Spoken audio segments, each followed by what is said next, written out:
कार्तिक के महीने में सब औरतें तुलसी माता को सींचने जाती। सब तो सींच कर वापस आ जाती, परंतु एक बुढ़िया आती और कहती, तुलसी माता सत की दाता, मैं सींचूं बिरवा तेरा, तू कर निस्तारा मेरा। मुझे बहू दे, पीले रंग की धोती दे, मीठे मीठे गास दे, वैकुंठ में वास दे, चटक की चाल दे, अच्छी मौत दे, चंदन का काठ दे, अच्छा राज दे, दाल भात खाने को दे और 11 का दिन दे, कृष्ण का कंधा दे। तुलसी माता ये बात सुन सुनकर सूखने लगी, तो भगवान ने पूछा, हे तुलसी, तुम सूख क्यों रही हो? तुलसी माता ने कहा, मेरे मन की मत पूछो। तब भगवान ने कहा, अगर मैं ये बात नहीं पूछूंगा तो कौन पूछेगा? तब तुलसी माता ने कहा कि एक बुढ़िया रोज आती है और मुझसे ये बात कहकर जाती है, मैं सब बात तो पूरी कर दूंगी, लेकिन कृष्ण का कंधा कहाँ से दूंगी? तब कृष्ण भगवान बोले कि तुम चिंता मत करो, जब वो मरेगी तो मैं अपने आप कंधा दे आऊंगा, तुम बुढ़िया माई से कह देना। कुछ समय बाद बुढ़िया माई मर गई। सारे गांव वाले इकट्ठे हो गए और उसे ले जाने लगे, तो वो इतनी भारी हो गई कि किसी से भी नहीं उठी। तब सबने कहा, ये तो इतनी पूजा पाठ करती थी, पाप नष्ट होने की माला फेरती थी, फिर भी भारी हो गई। तभी बूढ़े ब्राह्मण के भेष में भगवान आए और उन्होंने पूछा कि ये कैसी भीड़ है। तब सब लोग बोले कि ये एक बुढ़िया मर गई है, लगता है इसने बहुत पाप किए, इसीलिए किसी से उठती नहीं है। तब भगवान ने कहा, मुझे एक बात कान में कहने दो तो उठ जाएगी।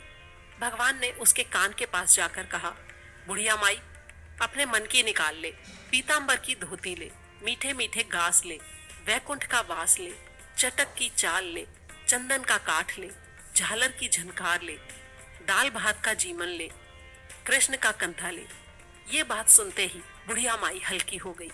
भगवान अपने कंधे पर उठाकर ले गए, उसे मुक्ति मिल गई। हे तुलसी माता, जैसे उसकी मुक्ति की वैसे ही हमारी भी करना, जैसे भगवान ने उसे कंधा दिया वैसे ही हमें भी देना। पीपल पथवारी की कहानी। एक गुजरी थी, उसने अपनी बहू से कहा कि तू दूध दही बेच आया कर। वो दूध दही बेचने गई। कार्तिक का महीना था। वहां पर सब औरतें पीपल सींचने आती थी। वो भी वहां बैठ गई और औरतों से पूछने लगी कि तुम क्या कर रही हो? औरतें बोली कि हम तो पीपल पथवारी सींच रही हैं। उसने पूछा, इससे क्या होता है? औरतों ने जवाब दिया, इसे करने से अन्न धन मिलता है, वर्षों का बिछड़ा हुआ पति मिलता है। तब गुजरी ने कहा कि तुम तो पानी से सींच रही हो, मैं दूध दही से सींचूंगी। उसकी सास रोज कहती कि दूध दही बेचकर आई है तो पैसे लाकर दे। उसने कहा, जब कार्तिक का महीना पूरा हो जाएगा तब ला दूंगी। ऐसे ही करते करते कार्तिक का महीना पूरा हो गया। पूर्णिमा के दिन गुजरी पीपल पथवारी के पास धरना देकर बैठ गई। उन्होंने पूछा कि तू यहाँ क्यों पड़ी है? उसने कहा, मेरी सास दूध दही के पैसे मांगेगी, लेकिन मेरे पास पैसे नहीं है। पीपल ने कहा, मेरे पास पैसे नहीं है, ये फूल पत्ते कंकर पत्थर पड़े हैं, ये ले जा और इन्हें गुल्लक में रख दे। जब सास ने पूछा, बहू पैसे लाई है? तो गुजरी ने कहा, मैंने पैसे गुल्लक में रख दिए हैं। जब सास ने गुल्लक खोलकर देखा तो देखती ही रह गई, उसमें हीरे मोती जगमगा रहे थे। सास बोली, बहू इतना पैसा कहाँ से लाई? बहू ने आकर देखा तो गुल्लक धन से भरी हुई थी। तब गुजरी ने कहा, सासू जी, मैंने तो 1 महीना दूध दही से पीपल पथवारी सींचा था, और जब मैंने उनसे धन मांगा तो उन्होंने मुझे फूल पत्ते कंकर पत्थर दिए थे, जो मैंने गुल्लक में रख दिए थे। वे सब तो हीरे मोती बन गए। तब सासू जी ने कहा कि अब की बार मैं भी पथवारी सींचूंगी। अब सासू क्या करती, दूध दही तो बेच आती और हांडी धोकर पीपल पथवारी में डाल आती। फिर बहू से कहती कि मुझसे पैसे मांग। बहू ने कहा कि कभी बहू भी सास से पैसे मांगती है? तो सास बोली कि नहीं, तुझे मांगने पड़ेंगे, तू मुझसे पैसे मांग। बहू ने सास से दूध दही के पैसे मांगे। तब सासू पीपल पथवारी के पास जाकर धरना देकर बैठ गई। उन्होंने उसे भी वही फूल पत्ते कंकर पत्थर दे दिए और कहा, जाकर इन्हें गुल्लक में रख दे। जब बहू ने उसे खोलकर देखा तो उसमें कीड़े मकोड़े किलबिला रहे थे। बहू ने सास से कहा, ये क्या है? तब सास देखकर गुस्से से बोली कि पीपल पथवारी ने तो दुभात की, उन्होंने तुझे तो धन दिया और मुझे कीड़े मकोड़े दिए। तब सब बोले कि बहू तो सत्य से सींचती थी, और सासू धन की भूख से सींचती थी। इसलिए हे पथवारी माता, जैसा बहू को दिया वैसा सबको देना, जैसा सास को दिया वैसा किसी को मत देना। इल्ली घुनिए की कहानी। एक इल्ली थी और एक घुन था। इल्ली ने कहा, चल घुन, हम दोनों कार्तिक नहाते हैं। तब घुन बोला, तू तो गिरी छुहारों में लगती है, तुझ में तो बहुत ताकत है, इसलिए तू ही नहा ले। मैं तो मोट बाजरे में लगता हूँ, मैं तो नहीं नहाऊंगा। मैं तो हरे हरे बाजरे का सिट्टा खाऊंगा और ठंडा ठंडा पानी पीऊंगा। तब इल्ली तो राजा की लड़की के पल्ले लगकर नहा लेती और घुन नहीं नहाता। कार्तिक उतरते की पुन्नू को दोनों मर गए। कार्तिक नहाने के कारण बाद में इल्ली ने राजा के घर जन्म लिया और घुन उसी राजा के घर मेंढा बना। जब बेटी के विवाह का समय आया और बेटी ससुराल जाने के लिए विदा होने लगी तो उसकी बैलगाड़ी रुक गई। राजा रानी बोले कि बेटी, तूने बैलगाड़ी क्यों रोकी, तुझे जो चाहिए वो मांग ले।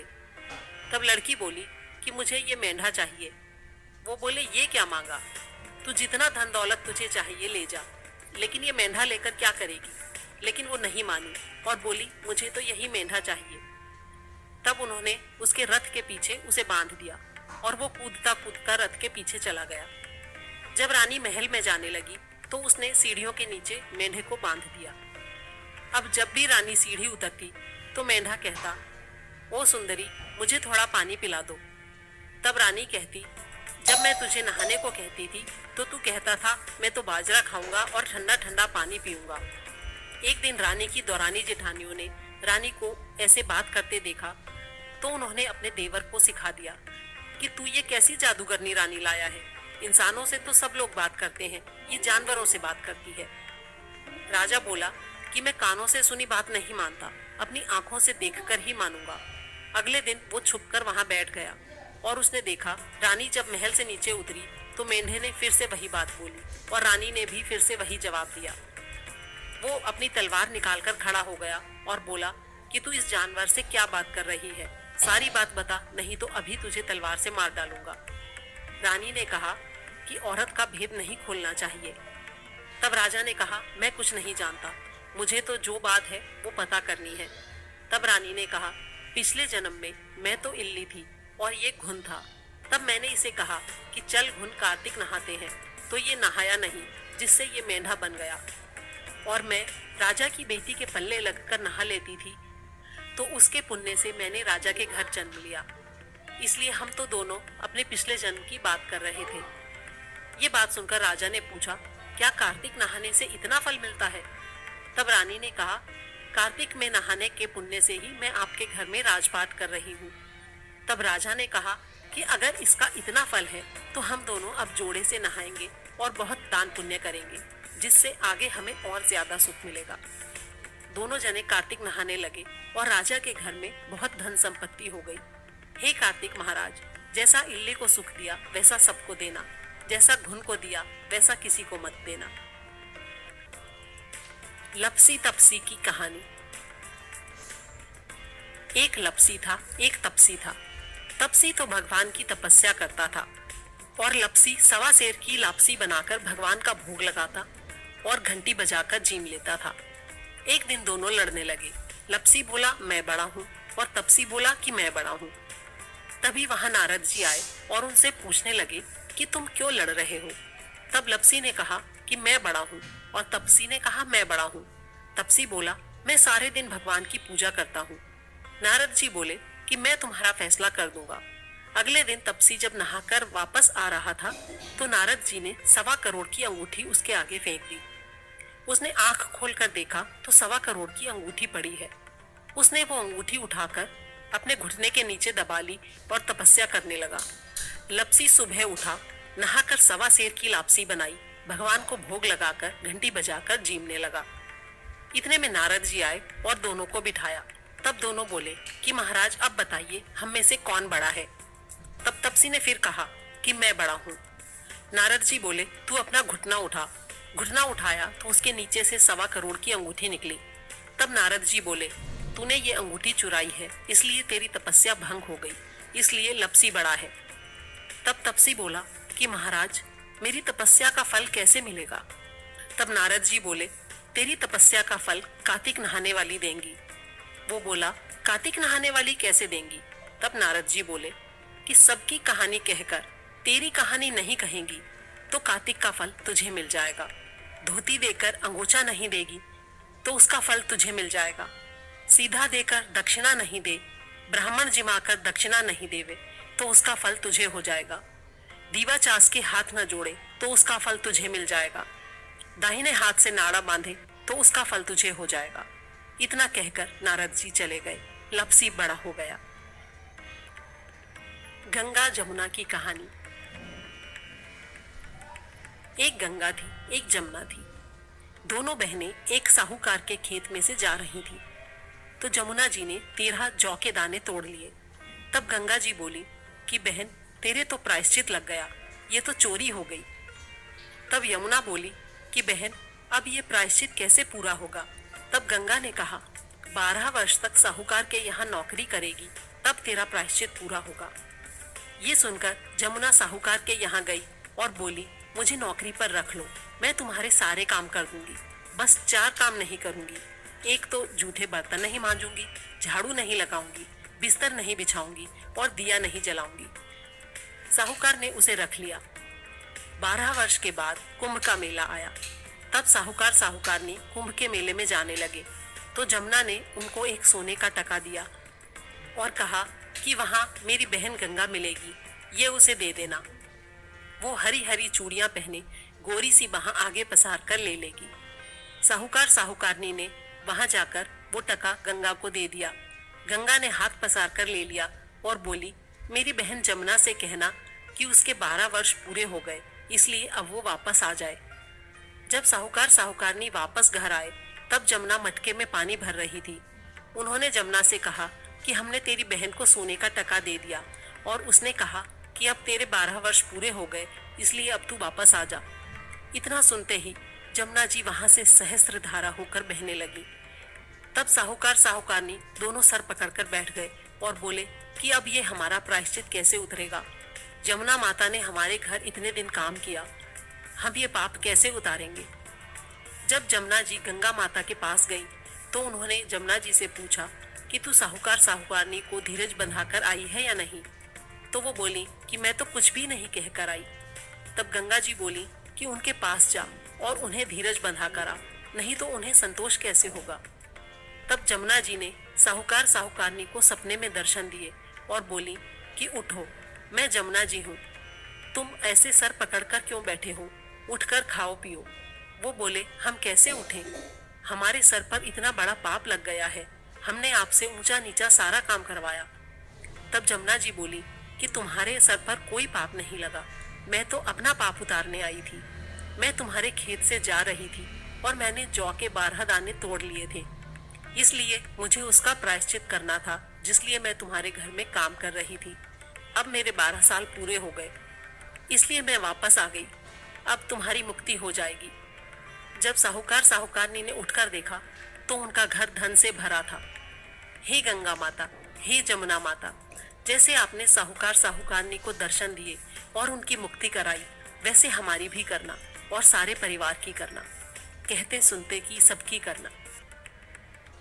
नगर बसेरे की कहानी। इस कहानी को जाटके भाटके की कहानी भी कहते हैं। एक जाटका था, एक भाटका था। जाटका अपनी ससुराल जा रहा था और भाटका अपनी बहन के। रास्ते में दोनों कुएं पर बैठ गए। जाटका बोला, आ भाई, हम यहाँ पर नगर बसेरा करें। तब भाटका बोला कि मैं तो अपनी बहन को लेने जा रहा हूँ, तू ही कर नगर बसेरा। तब जाटके ने तो नगर बसेरा कर लिया और अपनी ससुराल चला गया। उसकी ससुराल में सबने उसका बहुत लाड चाव किया। भाटका अपनी बहन के गया तो जाते ही बहन के घर में आग लग गई। तो आग बुझाते बुझाते, राख उठाते उठाते उसकी टाट गंजी हो गई। शाम को दोनों फिर कुएं के पास मिले। तब जाटके ने पूछा कि बहन की कैसी खबर है? तो भाटका बोला, अरे भाई, मेरे जाते ही बहन के घर में आग लग गई, अभी तक रोटी पानी भी नहीं मिला। तब जाटका बोला कि मैंने तो तुझे पहले ही कहा था कि नगर बसेरा कर ले, लेकिन तू नहीं माना। तब भाटका बोला, भाई, तेरे नगर बसेरे में इतने गुण हैं तो चल अब कर लेते हैं। दोनों ने हाथ में घंटी और चावल के दाने लेकर नगर बसेरा कर लिया। फिर भाटका अपनी बहन के गया तो उसका खूब आदर हुआ। जाटका अपनी औरत को लेकर वापस घर जाने के लिए निकला। रास्ते में फिर वही कुआं पड़ा। तब जाटका बोला, आ भाई नगर बसेरा करें। तो भाटका बोला, मेरे तो घर पर माँ है, मेरा इंतजार कर रही होगी, जाते ही चूरमा खाने को मिलेगा, तू ही नगर बसेरा कर। इतना सुनकर जाटके ने नगर बसेरा कर लिया और चला गया। भाटका जब घर गया तो उसकी भैंस खो गई। तब उसके बाप ने लाठी उठाई और कहा, बहन के यहाँ गया तो आग लगा दी, यहाँ आया तो भैंस खो गई, पहले भैंस ढूंढ कर ला, तब रोटी पानी मिलेगा। उसको सारा दिन भैंस ढूंढते हुए हो गया, लेकिन भैंस नहीं मिली। बाजार में दोनों मिले। तब जाटके ने पूछा कि भाई क्या खबर है। तब भाटका बोला, आते ही मेरे बाप की भैंस खो गई, उसे ढूंढ रहा हूँ। दोनों ने फिर से नगर बसेरा किया। जब वो वापस आने लगा तो रास्ते में भैंस मिल गई। जब भैंस लेकर घर आया तो उसकी माँ बाप से बोली, तुमने आते ही उसे निकाल दिया, बेचारा सारा दिन भूखा रहा होगा। आते ही उसने भाटके को खाना खिलाया, फिर सारी नगरी में ढिंढोरा पिटवा दिया कि कार्तिक के महीने में या पीहर ससुराल जाते समय सब कोई नगर बसेरा करे। 8वां वार की कथा। एक माँ बेटा थे। माँ गंगा जी नहाने गई तो बहू से कह गई कि मेरे बेटे को सुबह रोटी दे दियो।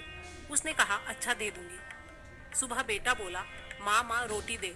तब बहू बोली, न माँ है न रोटी, कमा के लाओगे तो रोटी दूंगी।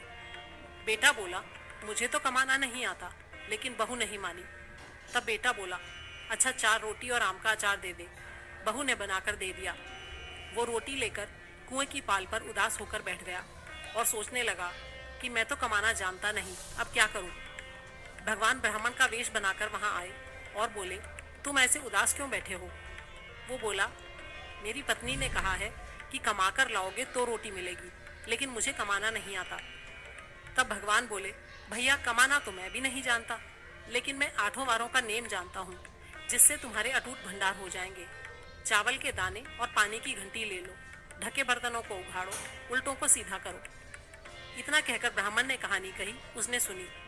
इतवार, सोमवार, मंगलवार, बुधवार, बृहस्पतिवार, शुक्रवार, शनिवार, 8 वारों का आसरा, भरियो पीहर सासरा। बस उसके अटूट भंडार होते चले गए। जब घर पहुंचा तो बीवी बोली, क्या लाए हो। उसने कहा, 8 वारों का नेम लाया हूँ। तब बीवी ने सोचा, चलो कुछ तो लाया है। वो बोला, चावल के दाने और पानी की घंटी ला, उल्टों को सीधा कर, ढकों को उघाड़।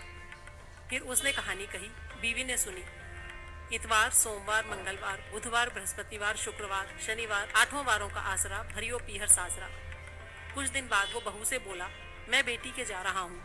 फटे से कपड़े पहनकर बेटी के घर गया तो बच्चे बोले, नाना आए, नाना आए। बेटी बोली, कैसे भेष में आए हैं। बच्चे बोले, मैले भेष में आए हैं। बेटी ने उसकी कोई इज्जत नहीं की।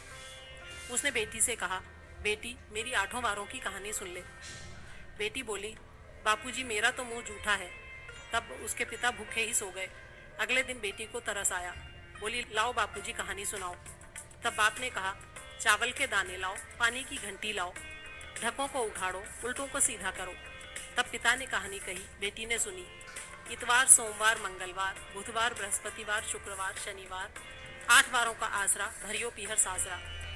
बस फिर क्या था, बेटी के भी अटूट भंडार होते चले गए। बेटी भर भर के टोकरे बांट। पड़ोसन बोली, तुम तो कह रही थी कि मेरा बापू कुछ नहीं लाया, फिर ये टोकरे भर भर के कैसे बांट रही हो। तब वो बोली, मेरे बापू तो खाली हाथ ही आए थे, ये तो 8 वारों की कहानी का फल है।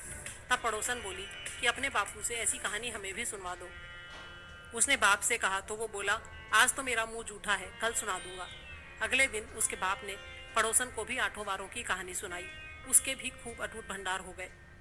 जैसे उस ब्राह्मण के 8 वारों की कहानी से सबके अटूट भंडार हुए, वैसे ही सबके हों, कहते सुनते हुंकारा भरते अपने सारे परिवार के हों, हमारे भी हों।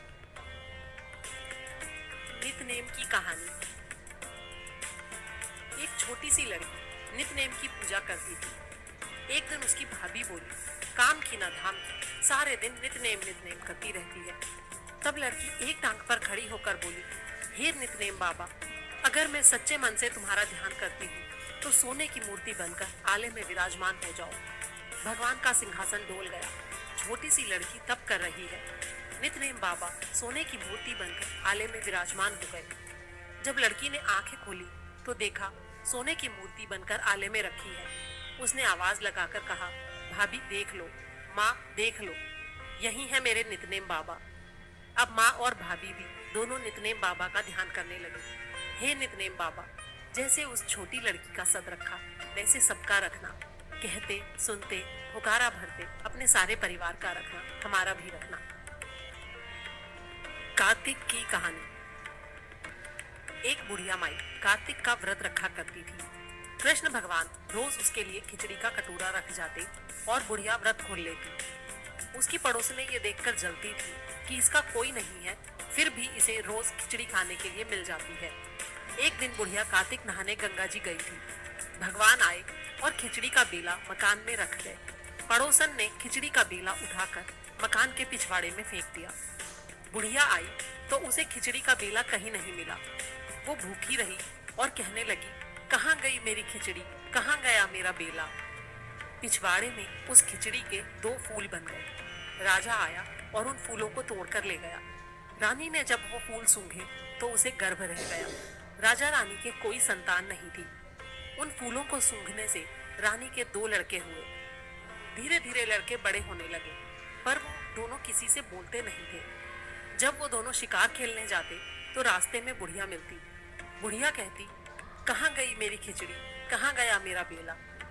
तब लड़के जवाब देते, हम ही तेरी खिचड़ी, हम ही तेरा बेला।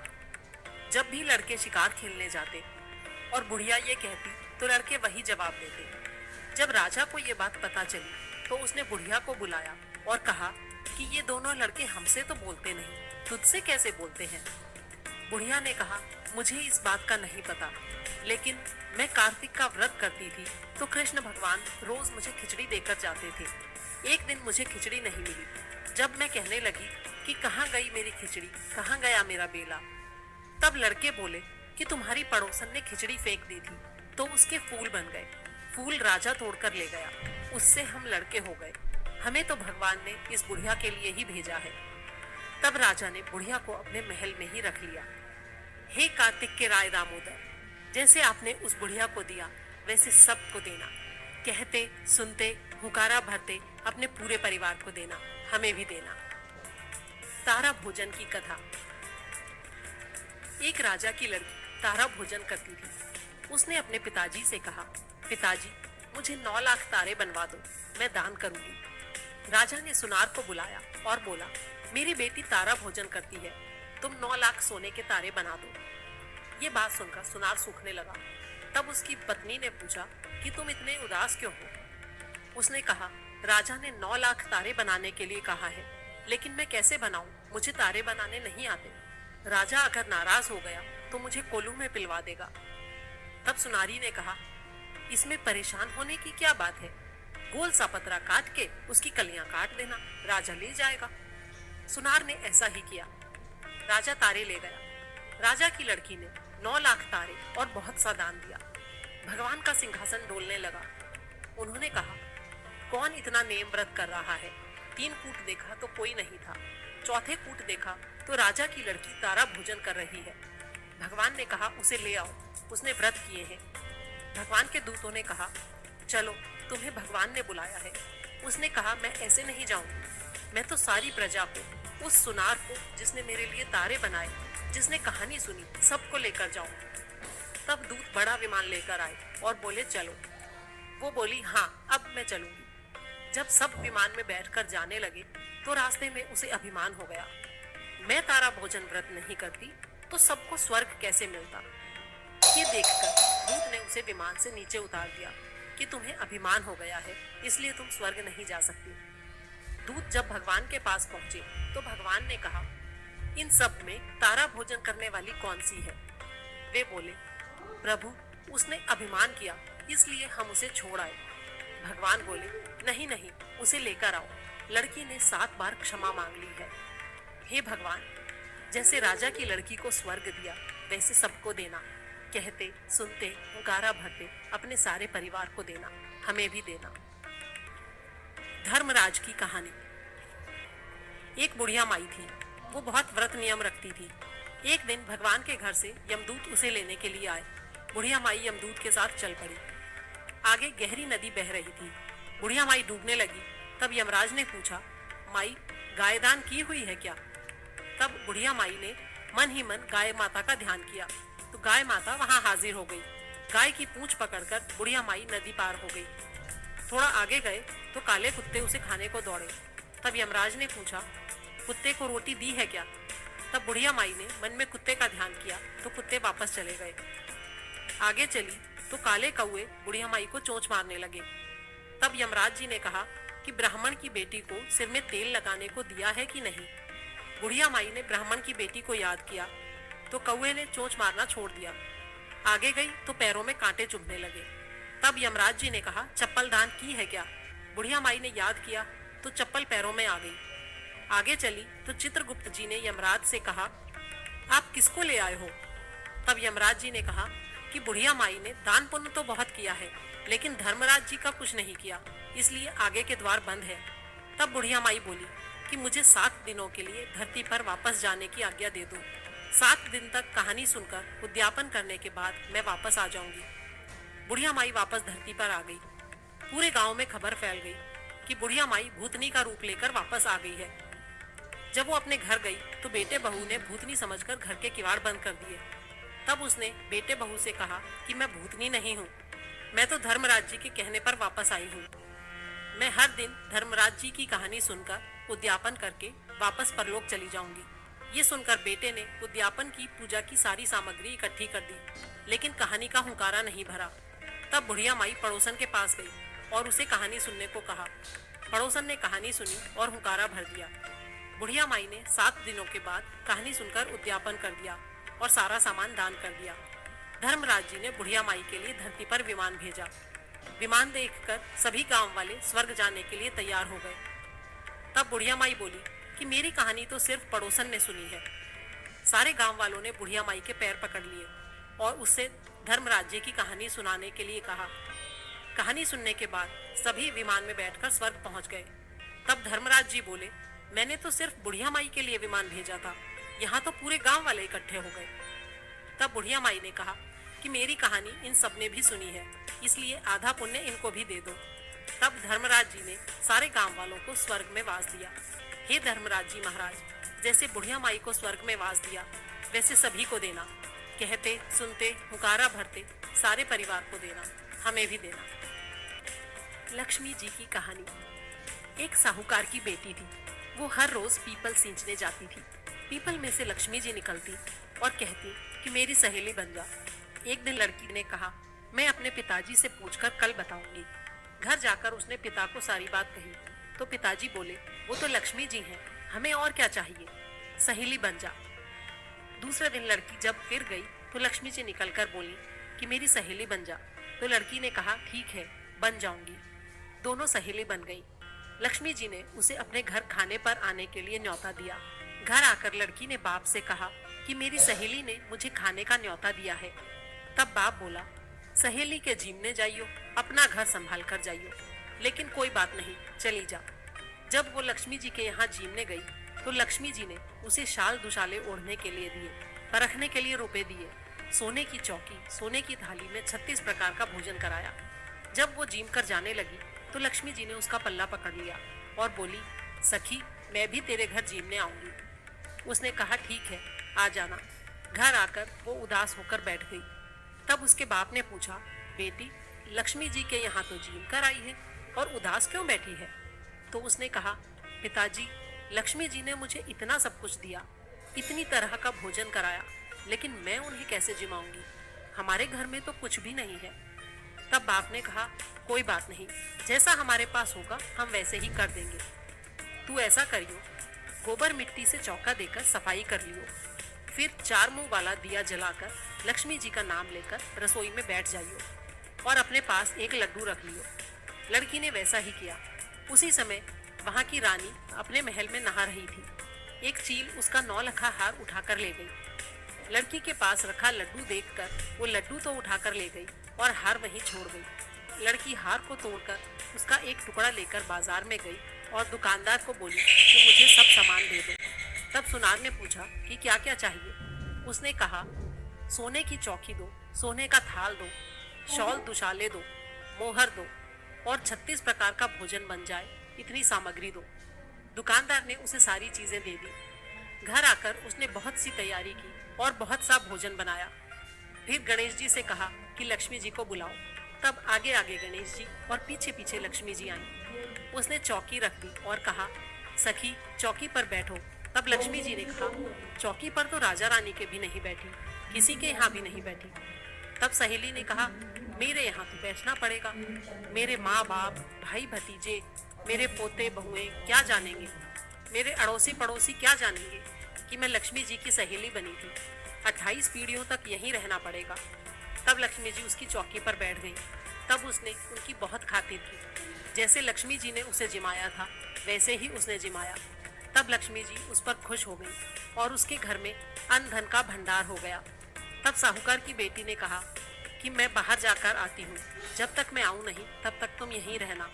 इतना कहकर वो बाहर चली गई। फिर वो वापस आई नहीं और लक्ष्मी जी गई नहीं। उसके घर में धन दौलत का अटूट भंडार हो गया। हे लक्ष्मी मैया, जैसा तुमने साहूकार की बेटी को दिया वैसा सबको देना। कहते सुनते, हुंकारा भरते अपने सारे परिवार को देना, हमें भी देना। पीहर में, ससुराल में, बेटों पोतों को, पूरे परिवार को, सबको देना। हे लक्ष्मी माता, सबका दुख दूर करना, दरिद्रता दूर करना, सबकी मनोकामना पूरी करना। आंवला नौमी की कहानी। एक आंवलिया राजा था। वो रोज एक मन सोने के आंवले दान करके उसके बाद ही खाना खाता था। एक दिन उसके बेटे बहुओं ने सोचा और कहा कि तुम उठो, तुम्हारी पहले जैसी रसोई हो गई है और आंवले का पेड़ लगा है, तुम दान करो और जीम लो। जब राजा रानी ने उठकर देखा तो उनका पहले जैसा ही राजपाट हो गया था और सोने के आंवले पेड़ पर लगे थे। तब से राजा रानी रोज 1.25 मन आंवले का दान करने लगे। उधर बेटे बहू के घर में अन्नदाता बैर पड़ गया। आसपास के लोगों ने कहा कि जंगल में एक आंवलिया राजा है, तुम वहां चले जाओ तो तुम्हारा दुख दूर हो जाएगा। वे दोनों वहां पहुंच गए। तब रानी अपने बेटे और बहू को देखकर पहचान गई और अपने पति से बोली कि इन लोगों से काम तो कम कराएंगे, मजदूरी ज्यादा देंगे। एक दिन रानी ने अपनी बहू को बुलाकर कहा कि मेरा सिर धोकर मुझे नहला दे। बहू जब सिर धोने लगी तो उसकी आंख में से आंसू निकलकर रानी की पीठ पर गिर पड़ा। तब रानी बोली कि तूने मेरी पीठ पर आंसू क्यों गिराया है, मुझे बता। तब बहू बोली कि मेरी सास की पीठ पर भी एक ऐसा ही मस्सा था, हमने उन्हें घर से निकाल दिया था। वो एक मन सोने के आंवले का दान करते थे, लेकिन हमने उन्हें ऐसा नहीं करने दिया। उसी बात की भगवान ने हमें सजा दी है। तब सासू बोली कि हम ही तुम्हारे सास ससुर हैं, तुमने तो हमें निकाल दिया था, लेकिन हमारा सत तो भगवान ने रखा है। हे भगवान, जैसा राजा रानी का सत रखा वैसा सबका रखना। कहते सुनते, हुंकारा भरते अपने सारे परिवार का सत रखना, हमारा भी रखना। पंच भीखू की कहानी। एक साहूकार के बेटे की बहू थी। वो कार्तिक के महीने में सुबह जल्दी उठकर गंगा जी नहाने जाती थी। वो पराये पुरुष का मुंह नहीं देखती थी। राजा का लड़का भी वहां गंगा जी नहाने आता था। राजा का लड़का कहता कि जब मैं सुबह नहाऊं तो मेरे से पहले कोई भी नहीं नहाना चाहिए। जब 5 दिन कार्तिक के रह गए तो उस दिन साहूकार के बेटे की बहू नहाकर वापस जा रही थी और राजा का बेटा आ रहा था। शोर सुनकर वो जल्दी से जाने लगी, जिससे अपनी मोती की माला वो वहीं पर भूल गई। जब राजा के बेटे ने वो मोती की माला देखी तो बोला कि ये माला किसकी है? जब माला इतनी सुंदर है तो इसे पहनने वाली कितनी सुंदर होगी। उसने सारे शहर में ढिंढोरा पिटवा दिया कि जिसकी यह माला है वो मेरे पास 5 रात आएगी तो मैं उसकी ये माला वापस दूंगा।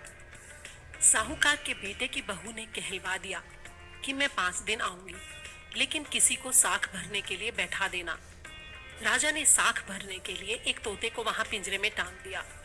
जब सुबह साहूकार की बहू आई और उसने पहली पैड़ी पर पैर रखा तो वो मन ही मन बोली, हे कार्तिक के ठाकुर राय दामोदर, यदि मैं सत की हूं तो मेरा सत रखना, उस पापी को नींद आ जाए ऐसी कृपा करना। बस राजा को नींद आ गई और वो नहा धोकर जाने लगी तो तोते से बोली कि मैं तेरे गले में हार डालूंगी, तू मेरी साख भरियो भाई। तब तोता बोला, कोई भाई भी साख भरा करता है? तब वो बोली, अच्छा मैं तेरे पैर में नेवर डालूंगी, तू मेरी साख भरियो मेरे देवर। तब तोते ने कहा, ठीक है भाभी, मैं आपकी साख भरूंगा। इतना कहकर वो तो चली गई। जब राजा उठा तो उसने तोते से पूछा कि क्या वो आई थी? तोते ने कहा हाँ आई थी। तब राजा ने पूछा कैसी थी? तोता बोला कि अप्सरा जैसी थी, बिजली जैसा उसका रूप था और गुलाब जैसा उसका रंग था। अब राजकुमार ने कहा आज मैं अपनी उंगली काट कर लेट जाऊंगा, फिर मुझे नींद नहीं आएगी। दूसरे दिन वो उंगली चीर कर लेट गया। सुबह साहूकार के बेटे की बहू आई और उसने मन ही मन भगवान से फिर वही प्रार्थना की। फौरन ही राजकुमार को नींद आ गई और वो नहाकर चली गई। उठकर उसने तोते से फिर पूछा तो तोते ने सारी बात बता दी। तब राजकुमार बोला कि आज मैं आंखों में मिर्च डालकर बैठूंगा। रात को वो आंखों में मिर्च डालकर बैठ गया। सुबह जब वो आई राजकुमार को फिर नींद आ गई और वो नहाकर चली गई। राजकुमार ने तोते से पूछा कि क्या वो आई थी, तो उसने कहा हाँ आई थी। फिर उसने कहा आज तो बिना बिस्तर के बैठूंगा। रात को वो बिना बिस्तर के बैठ गया। जब वो नहाने आई तो उसने भगवान से फिर वही बात कही और राजकुमार को नींद आ गई। राजकुमार ने उठकर देखा कि वो तो आज फिर नहाकर चली गई।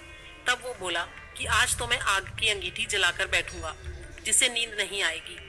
वो रात को अंगीठी जलाकर बैठ गया। साहूकार की बहू आई और उसने भगवान से प्रार्थना की, हे कार्तिक के राय दामोदर, आपने 4 रात तो निकाल दी, आज की रात और निकाल दो। भगवान ने उसका सत रख दिया और राजा के लड़के को नींद आ गई। जब वो नहाकर जाने लगी तो उसने तोते से कहा कि उस पापी हत्यारे से कह दियो कि तेरी 5 रात पूरी हो गई है, इसलिए मेरी मोतियों की माला मेरे घर भिजवा दे। राजा के लड़के ने उठकर तोते से पूछा कि क्या वो आई थी, तो तोते ने कहा कि हाँ वो आई थी और उसने अपनी माला वापस मंगवाई है। तब राजकुमार ने सोचा कि वो तो सचमुच बहुत सतवंती थी। भगवान ने उसका सत रख लिया।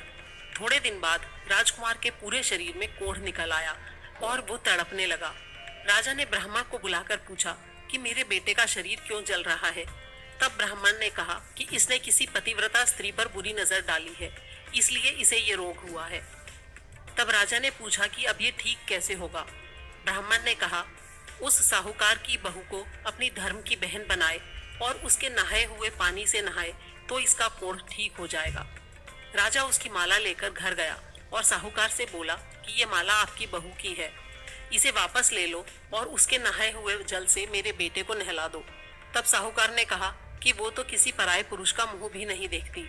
इस नाली के नीचे राजकुमार को बैठा दो, जब वो नहाएगी तो उसके ऊपर पानी गिर जाएगा।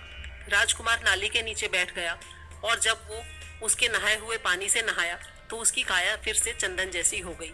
हे पच भीखु देवता, जैसा आपने साहूकार की बहू का सत रखा वैसा सबका रखना। कहते सुनते हुंकारा भरते अपने सारे परिवार का रखना।